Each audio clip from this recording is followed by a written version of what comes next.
Sebelum tadi ada beberapa yang saya bantu jawab ya, atau saya tambahkan. Saya ini dulu ya terkait dengan makalahnya. Ini sudah bagus makalahnya, cuma nanti mungkin di ini ya disempurnakan lagi dengan tadi pertanyaan-pertanyaan yang ada. Misalnya terkait dengan apa sih hukum pernikahan. Sebenarnya pendahuluan pernikahan itu apa sih? Kalau secara garis besarnya itu ada dua ya. Jadi pendahuluan pernikahan itu pertama adalah terkait dengan apa saja hukum-hukum pernikahan. Jadi nanti makalahnya atau pembahasan kita pada hari ini pertama tentang tadi itu hukum pernikahan apa saja yang ada 5 ya. Ini harus dipahami betul sehingga nanti ketika misalnya ada pertanyaan, baik itu pertanyaan dari orang atau pertanyaan diri sendiri misalnya. Jadi kayak misalnya sekarang kalian semester 4 ya. Kemudian nanti kalian bertanya, kira-kira kalau saya ini sudah boleh belum sih nikah? Nah, itu kan nanti ada tuh hukum-hukumnya. Masuknya itu ke sunnah kah, ke haram kah, ke wajib kah, atau kayak apa. Atau misalnya ada orang yang bertanya ingin poligami gitu. Boleh nggak sih poligami? Nah, itu kan udah ada hukumnya, termasuk hukumnya sama ya, yang 5 itu. Atau misalnya ada pertanyaan-pertanyaan yang lainnya. Jadi dipahami pertama adalah hukum dari menikah. Kemudian yang kedua, syarat dan rukun dalam pernikahan ya. Itu salah satu pendahuluan pernikahan meskipun nanti ya ada bab-bab tersendiri memang yang membahas terkait dengan hal tersebut. Nah, termasuk mungkin sekalian saya jawab tuh ya. Tadi ada pertanyaan tentang syarat lazimah dengan syarat sah pernikahan.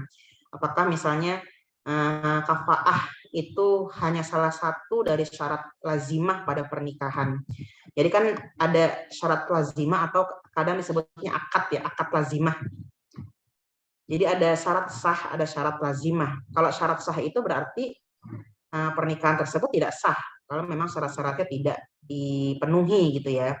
Sedangkan kalau yang lazimah itu dia terkait dengan hal-hal yang seharusnya ada dalam pernikahan dan dilaksanakan oleh orang yang menikah, tapi kemudian ketika dia dilanggar atau tidak dilakukan, maka tidak berefek kepada sahnya pernikahan. Seperti misalnya kalau di Imam Hanafi itu ada 4 ya syarat lazimah dalam sebuah perkawinan.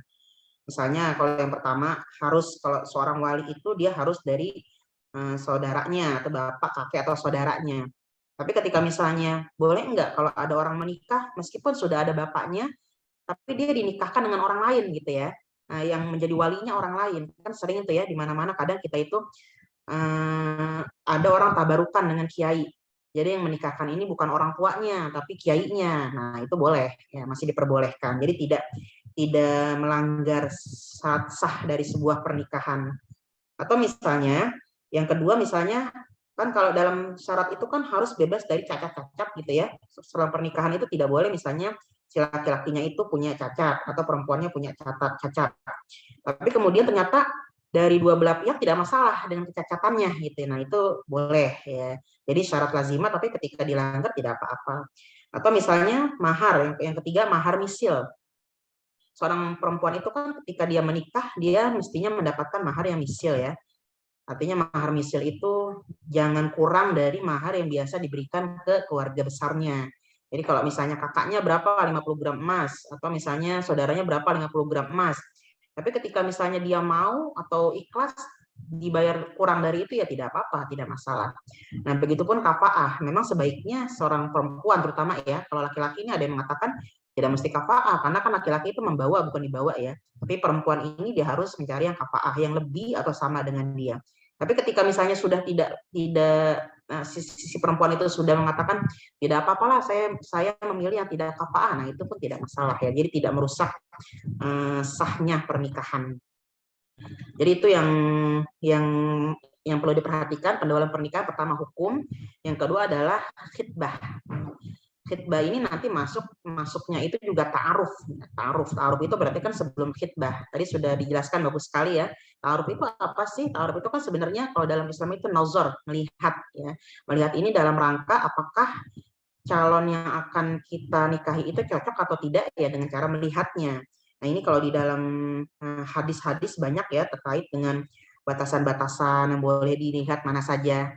Kalau dalam fikih itu ada yang mengatakan hanya muka dengan telapak tangan untuk perempuan. Kemudian ada misalnya dari Hanafi menambahkan boleh kalau telapak tangan atau betis ya, karena kalau muka itu melihat kecantikan, sedangkan betis itu melihat kepada kemulusan badan. Kalau gitu kayak kita barang ya. Itu zaman dulu ya, zaman dulu artinya ya sekarang juga semestinya begitu sih ya. Tapi kalau sekarang kan kita bisa melihat caranya bisa cara yang lain ya. Artinya dengan cara yang tidak begitu kelihatan, tapi kita bisa melihat sosoknya ya. Misalnya stalking Instagram, Facebook, saya pikir caranya lebih lembut tuh ya. Jadi kalau kita nggak suka ya sudah ya, jadi tidak menyakiti. Kalau zaman dulu karena mungkin tertutup sekali, ada yang mengatakan dengan melihat ya. Tapi dengan melihat ini pun sebenarnya ada hadis-hadis yang melarang seseorang itu melihat yang bukan muhrimnya gitu ya, sehingga ada opsi yang kedua dengan mengirim orang lain untuk melihat bagaimana sih ciri-ciri dari calon istri yang akan dia nikahi. Nah, yang menjadi poin adalah ketika hadis ini membolehkan si laki-laki untuk memilih istrinya berdasarkan fisiknya gitu ya. Nah, berarti sebenarnya untuk perempuan juga tidak apa-apa. Jadi kita pun juga punya hak yang sama gitu. Jadi misalnya kalian ingin melihat calon suaminya kayak apa sih? Kalau sekarang ada foto mungkin atau bisa tadi stalking Instagram ya. Atau juga bisa melihat mengutus orang untuk datang ke si laki-laki tersebut ya. Jadi ta'arufnya itu berbeda dengan ta'aruf pengertian yang ngetren zaman sekarang ya.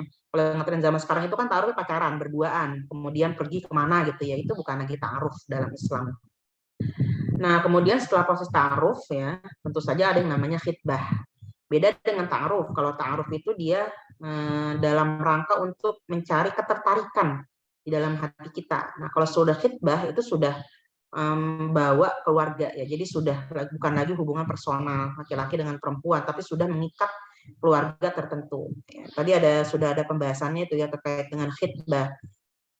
Ada memang hadis-hadis yang melarang ya seorang yang perempuan yang sudah dikhitbah berpaling pada laki-laki lain yang bukan memang khitbahnya, memang ada hadisnya. Itu ada yang riwayat Muslim, kemudian ada yang riwayat imam-imam yang lain. Ini dikiaskan dengan jual beli ya. Yang hadis Muslim itu yang la yabi'u ahadukum ala bai'i akhihi wa la yaktubu ala khitbati akhihi illa ayya'dzana lahu. Jangan seorang itu menjual barang yang telah dijual kepada saudaranya, dan jangan seorang di antara kalian mengkhitbah perempuan yang sudah dikhitbah oleh saudaranya, sesama muslim, kecuali dia mengizinkannya. Akan tetapi tentu saja ini bisa dibicarakan ya, artinya bukan sesuatu yang mutlak. Jadi ketika nanti kalian misalnya sudah mengkhitbah dan ya sudah berkomitmen, ya karena ada pendapat yang mengatakan boleh loh hukumnya perempuan itu memilih laki-laki yang lebih baik dari orang tersebut ya. Syaratnya itu tadi, syaratnya lebih baik terutama dari segi agamanya. Maka ya kita ambil boleh pendapat yang tadi itu ya, yang mengatakan boleh menikahi atau membatalkan khitbah gitu ya kalau memang kita temukan ada yang lebih baik dari orang tersebut gitu ya. Kenapa saya mengatakan seperti ini? Karena saya pikir pernikahan itu kan tidak setahun 2 tahun ya. Ketika kita misalnya salah memilih orang lain, ya nanti dikhawatirkan pernikahannya juga akan berakibat tidak kurang baik ya. Ini ada ya saya kebetulan pegang ini pembahasannya di Fikih Islam wa Adilatuhu, nanti kalian baca tuh ya halaman 22 gitu. Itu beberapa pendapat terkait dengan khitbah ya. Hukum-hukum khitbah. Nah, sudah mungkin ya, tadi sudah banyak pembahasan, saya jawab sedikit ya terkait dengan pertanyaan tadi. Yang pertama itu tentang hukum nikah, ini sudah jawab baik sekali, saya tidak lagi jelaskan ya. Kemudian tentang syarat lazimah dalam kafa'ah, tadi sudah dijelaskan, saya jelaskan juga. Tentang ta'aruf juga sudah saya jelaskan. Kemudian pernikahan dengan non-muslim. Pernikahan dengan non-muslim sebaiknya tidak ya, tidak dilakukan, tadi sudah dijawab. Sebenarnya bukan hanya sekedar dari larangan agama ya. Kan ada tuh Umar bin Abdul Aziz pernah mengatakan, tidaklah aku melihat seorang perempuan atau laki-laki yang lebih lebih musyrik ya dibanding orang yang mengatakan Tuhanku itu adalah Isa Al-Masih. Artinya pernikahan beda agama ini oleh para ulama dikatakan tidak sah ya. Jumhur mengatakan tidak. Kenapa? Karena ahlul kitab yang ada sekarang itu berbeda dengan ahlul kitab yang ada pada masa dahulu. Kemudian kalau kita melihat dari aspek psikologis itu juga pasti akan bermasalah. Misalnya ketika seorang anak ya, bapaknya nyuruh sholat, ibunya nyuruh nggak sholat. Nah itu kan bermasalah pastinya kan. Atau misalnya si bapaknya dia nanti apa namanya, sholat tarawih bersama-sama gitu ke masjid, sedangkan anaknya ikut yang mana, itu nanti secara psikologis juga agak kurang bagus ya. Jadi pernikahan itu kan tim, harus tim antara suami dan istri ya. Jadi kalau timnya aja nggak kompak, bagaimana dia akan mengarahkan anggota-anggotanya. Kemudian berikutnya, bagaimana kalau calon suami itu, bagaimana kalau ada seorang perempuan membebani calon suami dengan mahar yang besar? Apa hukumnya? Tadi sudah dijawab ya. Hukumnya boleh, tapi berkahnya kurang. Tapi kalau saya punya jawaban tersendiri ya. Saya pikir seorang perempuan itu berhak ya untuk menentukan berapa sih besaran maharnya. Itu. Pernah kan suatu hari seorang Umar bin Khattab ingin membatasi mahar. Kemudian ada seorang perempuan yang berdiri, kemudian dia mengatakan, Umar, apakah kamu akan membatasi apa yang sudah Allah luaskan, apa yang sudah Allah berikan? Kemudian kata Umar salah dan perempuan itu benar. Itu artinya sudah fix itu ya, bahwa tidak ada batasan dalam mahar. Jadi kalau kita misalnya secara adat kita ingin mahar yang besar, atau kalau kita ingin mahar yang besar, ya tidak masalah. Itu adalah hak kita sebagai seorang perempuan. Cuma memang nanti kita kan ada tuntunan tuh ya, ketika memilih jodoh itu kan biasanya orang itu ada 4. Apakah 5 liha, lihasabiha, lijamaliha, lidiniha, kan begitu. Jadi ketika ada 4, kita kan diperintahkan untuk memilih agamanya atau akhlaknya. Nah ketika kemudian berbenturan dengan itu ya kita pilihlah yang agamanya lebih baik. Karena kan kata Nabi, taribat yadaka itu ya, akhir hadisnya. Fasfar bizatidin taribat yadaka, maka pilihlah yang paling baik agamanya, maka kamu akan beruntung. Jadi itu sebagai apa ya, petunjuk buat kita ya, ketika kita dihadapkan pada pilihan itu. Jadi misalnya ada orang yang akhlaknya baik tapi dia nggak mampu untuk bayar mahar yang mahal, maka cobalah kita mengalah ya yang taribat yadaka itu. Tapi kalau dia mampu ya kenapa enggak gitu ya, atau dua-duanya dapat ya, orang kaya tapi dia akhlaknya bagus, ya udah pilihlah, boleh ya kita meminta mahar yang sebesar-besarnya. Atau misalnya maharnya pun yang jangan yang murah ya, mungkin yang apa ya, yang gampang ya, kan katanya itu kan bukannya murahnya ya, tapi kan mudah. Jadi kalau mudah itu kan bukan berarti murah. Ketika orang itu misalnya bisa bayar mahar yang mahal ya udah nggak apa-apa. Tapi ketika misalnya memang tidak mampu ya kita cari yang termudah buat dia. Ya, bahkan ada pilihannya kalau dalam mahar itu sampai mengajarkan Al-Quran atau mengajarkan tafsir, itu kan ada dalam sebuah hadis ya. Ketika ada seorang perempuan yang menawarkan diri pada Nabi, kemudian Nabi tidak berkeinginan, kemudian ada laki-laki mengatakan, boleh nggak dinikahi dengan saya? Kata Rasulullah, kamu punya apa? Dia nggak punya apa-apa. Kata Nabi, mesti ada maharnya, walau khotaman min hadidin, meskipun itu adalah besi dari cincin dari besi gitu ya. Kemudian dia nggak punya apa-apa, kemudian ditanya apakah kamu punya sesuatu dari Al-Quran? Dia punya. Nah, akhirnya kemudian dinikahkan dengan hafalan Al-Qurannya. Hafalan Al-Quran ini artinya dia diajarkan untuk menghafal surat tertentu ya, karena kan zaman dulu itu Al-Quran belum ditulis menjadi satu ya, seperti pada masa Utsman bin Affan. Jadi Al-Quran itu masih menjadi harta yang berharga buat orang pada masa itu. Ya sekarang juga berharga sih, cuma menurut saya kalau misalnya cuma membaca gitu ya, itu sudah banyak Al-Quran. Tapi kalau membaca mengajarkan ya memang tidak bisa. Atau misalnya kalau memang perempuannya yang dinikahi alumni IIKI kan nggak mungkin nggak bisa baca Quran ya. Jadi misalnya diajarkan tafsir surat apa, nah itu masih bisa karena dilihat dari manfaatnya. Nah, kemudian yang terakhir, bolehkah perempuan mengkhitbah laki-laki? Mungkin yang dikhitbahnya kalau Khadijah itu bukan mengkhitbah Nabi Muhammad ya, dia menawarkan dirinya melalui orang lain. Sedangkan proses khitbahnya itu tetap dilakukan oleh keluarganya Nabi Muhammad. Itu ada dalam Sirah Nabawiyah, bisa dilihat ya. Ibnu Hisham itu ada kisahnya di mana Rasulullah ketika sudah kejadian seperti itu, jadi kan ada ini ya, temannya Siti Khadijah datang kepada Nabi Muhammad. Dia bertanya, kenapa kamu belum menikah pada usia segini gitu ya. Nah, usia Nabi ketika itu adalah usia yang termasuk sudah cukup tua. Kalau di bangsa Arab ya, 25 tahun itu sudah tua. Kemudian kata Rasulullah, saya tidak punya uang gitu. Kemudian kata orang tersebut, temannya si Khadijah, bagaimana pendapatmu kalau ada perempuan yang baik, dia mau menikahi kamu gitu, perempuan yang baik, kaya raya, dia bersedia menikahi kamu meskipun dengan kondisi Nabi seperti itu. Kemudian kata Rasulullah, memangnya ada perempuan seperti itu? Kata ya temannya Khadijah, ada. Kata Nabi, siapa? Khadijah gitu ya. Nah ketika itu Nabi langsung terdiam ya, karena sebenarnya dalam hati beliau pun ada keinginan lah kepada Khadijah.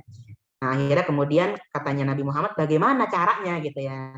Kata temannya, ya nanti itu akan saya atur. Nah, setelah itu sudah kan, setelah kontak, setelah sudah, baru Nabi bicara kepada pamannya, minta dilamarkan Siti Khadijah. Jadi memang khitbah itu tetap siapa namanya, Nabi Muhammad ya, keluarga Nabi Muhammad. Tapi memang yang pertama kalinya itu yang menunjukkan keinginan itu Siti Khadijah. Dan ini mungkin yang bisa kita contoh ya. Jadi bukan berarti kita dengan DM atau kita langsung datang ke laki-laki tersebut, tapi kita mengirim utusan orang, dicomblangin ya. Kalau kita melihat laki-laki yang baik. Itu mungkin ya, ada pertanyaan saya.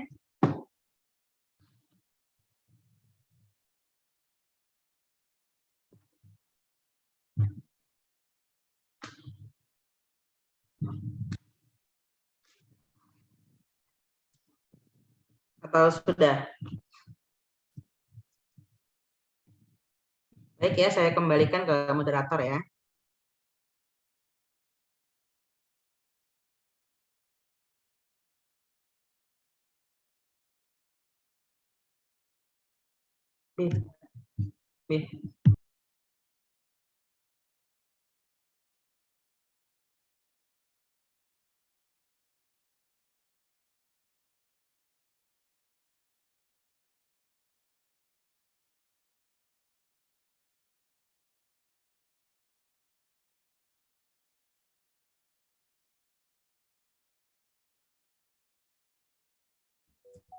Baik Ibu, apakah teman-teman ada yang ingin bertanya lagi?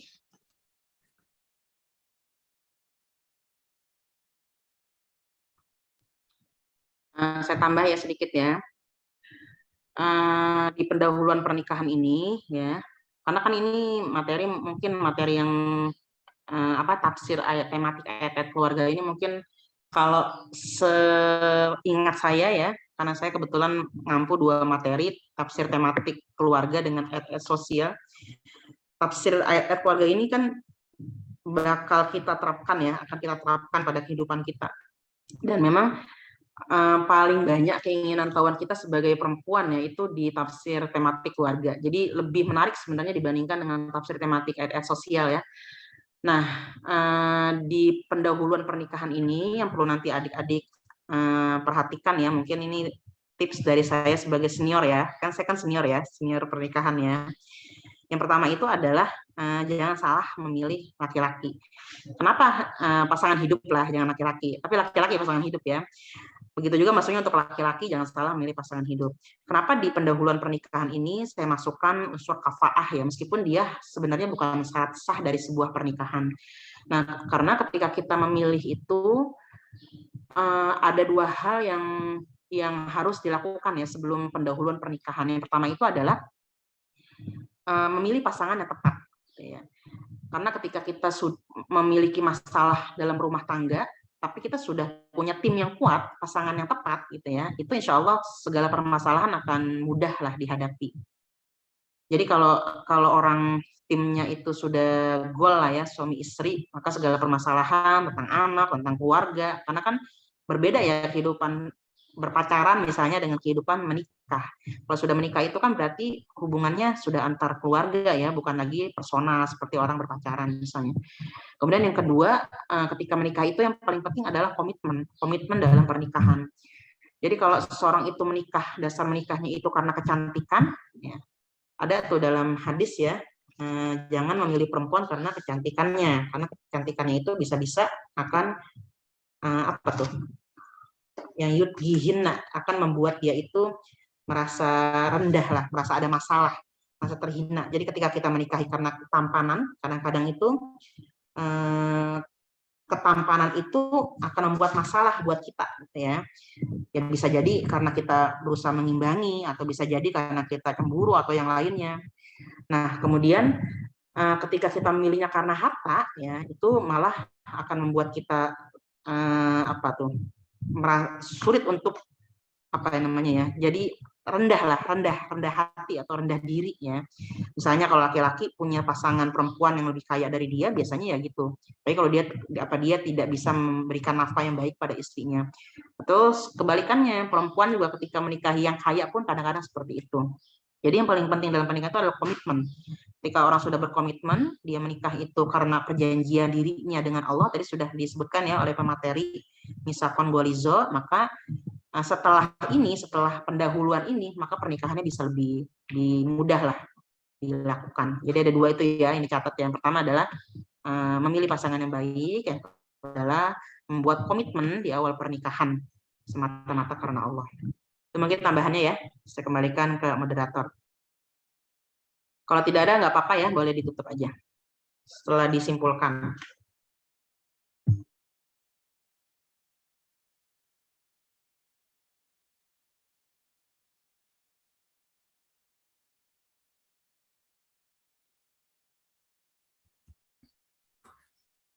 Baik Ibu, sepertinya sudah tidak ada lagi yang ingin bertanya. Kesimpulan dari bab pernikahan ini adalah memilih kriteria pasangan hidup itu hal yang pertama dilakukan sebelum perkawinan agar tercipta keharmonisan dalam keluarga harmonis. Sangat dibutuhkan pada kedua calon mempelai dengan melanggengkan hubungan rumah tangga dan mewujudkan keluarga yang harmonis dan tentram dalam mengarungi bahtera rumah tangga dan pasangannya. Mungkin itu saja yang dapat kami sampaikan. Mohon maaf atas segala kekurangan. Wabillahi taufiq wal hidayah. Wassalamualaikum warahmatullahi wabarakatuh. Waalaikumsalam warahmatullahi wabarakatuh. Makasih ya pemateri ya. Adik-adik semuanya. Pamit ya. Assalamualaikum. Wassalamualaikum warahmatullahi wabarakatuh. Ibu, terima kasih banyak Ibu. Sehat-sehat Ibu.